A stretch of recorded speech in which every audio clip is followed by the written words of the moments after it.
మనుషులు గ్రీడీనెస్ తో ఎంత ఎక్స్ట్రీమ్ కి వెళ్తారు, వాళ్ళది కాని మనీ కోసం ఎంత తాపత్రయపడతారు అని కొన్ని సీన్స్ లో చాలా బాగా చూపించారు అనిపించింది. ఆ మూవీ ఏంటో ఈ వీడియోలో చూసేద్దాం. హాయ్ ఫ్రెండ్స్, నేను Yogesh. Welcome back to my channel to be honest content. ఈ వీడియోలో మనం ఐ నో బడీ అని ఒక మలయాళం మూవీ ఓటీటీలో వచ్చింది కరెంట్లీ.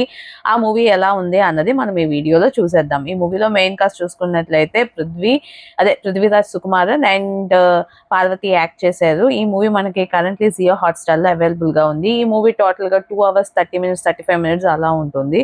ఈ మూవీ ప్లాట్ చూసుకున్నట్లయితే స్టార్టింగ్ లోనే పృథ్వీరాజు ఒక బ్యాంక్ కి వెళ్తారు. ఆ బ్యాంక్ కి వెళ్ళిన తర్వాత సడన్ గా ఒక 3 members దొంగతనం చేయడానికి వస్తారనమాట. ఆ దొంగతనం చేసి వెళ్తూ ఏం చేస్తారు, పృథ్వీరాజ్ ను కూడా తీసుకెళ్లిపోతారు. కిడ్నాప్ చేసినట్టు పట్టుకెళ్ళిపోయి మధ్యలో తన్ని వదిలేసి వెళ్ళిపోతారు అనమాట. అలా వెళ్ళిపోయిన తర్వాత వాళ్ళకి యాక్సిడెంట్ అయ్యి చనిపోతారు.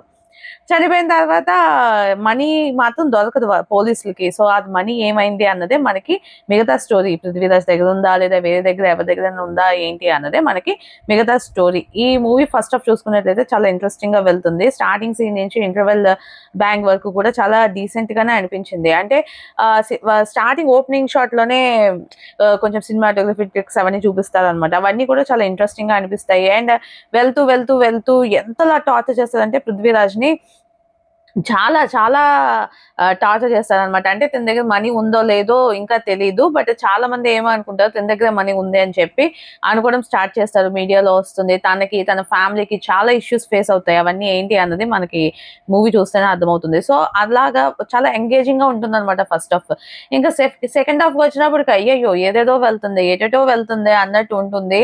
ఎవరెవరో క్యారెక్టర్స్ ఇంట్రడక్షన్ వచ్చేస్తుంటది. అసలు సెకండ్ హాఫ్ అయితే నాకు చాలా బోరింగ్ గా అనిపించింది. ఎప్పుడురా అయిపోతుంది అన్న ఫీలింగ్ లోనే నేను చూసాను. స్టార్టింగ్ సెకండ్ హాఫ్ లో ఓకే ఏదో వెళ్తుంది అని అనుకుంటే సడన్ గా ఒక డిఫరెంట్ ప్లాట్ లోకి తీసుకెళ్లి ఉంచేసరికి నాకు అర్థమైపోయింది ఇంకా సెకండ్ హాఫ్ కష్టమే అని. నిజంగా అలానే అనిపించింది. సో ఫస్ట్ హాఫ్ బాగుందా సెకండ్ హాఫ్ బాగుందా అంటే నాకైతే ఫస్ట్ హాఫ్ బాగా అనిపించింది. అండ్ ఈ మూవీలో పర్ఫార్మెన్సెస్ అంటే పృథ్వీరాజ్ బాగా చేశారు. అండ్ అలానే పార్వతికి కూడా ఇంపార్టెంట్ సీన్స్ ఉన్నాయి. వైఫ్ క్యారెక్టర్ ఆమె కూడా బాగా చేశారు. అండ్ ఇందులో ఇరుముడి క్యారెక్టర్ చేశారు కదా ఒక పాప నక్షత్ర, ఆమె ఎల్డర్ డాటర్ గా యాక్ట్ చేశారు. ఆమె కూడా బాగా యాక్ట్ చేశారు. అండ్ ఇందులో ఒక కిడ్ ఉంటుంది, ఇంకో చిన్న కిడ్. ఆ కిడ్ అయితే చాలా చాలా క్యూట్ గా అనిపించింది.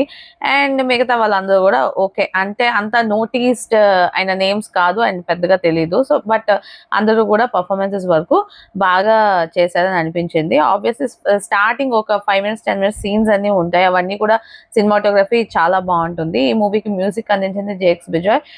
అంత అట్రాక్టివ్ గా నాకేమనిపించలేదు, బట్ ఓకే ఆ మూవీకే అలా వెళ్ళిపోతున్నట్టు అనిపిస్తుంది. ఈ మూవీలో మెయిన్ గా చూపించాలనుకున్న కాన్సెప్ట్ ఏంటంటే ఒక ఇష్యూ వస్తుంది. అంటే ఇక్కడ ఐ నోబడి అంటే ఇతను ఒక గవర్నమెంట్ ఎంప్లాయ్. సో ఇతను ఏంటంటే ఏదో ఎవరో అంటే ఒక ఐడెంటిటీ అన్నది ఉండదు కదా. సో అలాంటి ఒక కామన్ మ్యాన్ ని నోబడి నోబడి అన్నట్టు చెప్తూ ఉంటారనమాట. పోలీసులు కూడా ఫస్ట్ స్టార్టింగ్ లోనే వచ్చినప్పుడు ఇతన్ని పట్టుకెళ్ళారంటే సాధారణమైన మనిషి అన్నట్టు మాట్లాడతారు. సో ఆ సాధారణమైన మనిషి అనే మాటలనే వీళ్ళు నోబడి అని చెప్పి పెట్టారనమాట. అండ్ నాకు వెళ్ళగా ఫస్ట్ హాఫ్ లోనే ఇంకొకటి బాగా నచ్చింది ఏంటంటే 17 crores తన దగ్గర ఉన్నాయని అనుకుంటారు అనమాట అందరూ.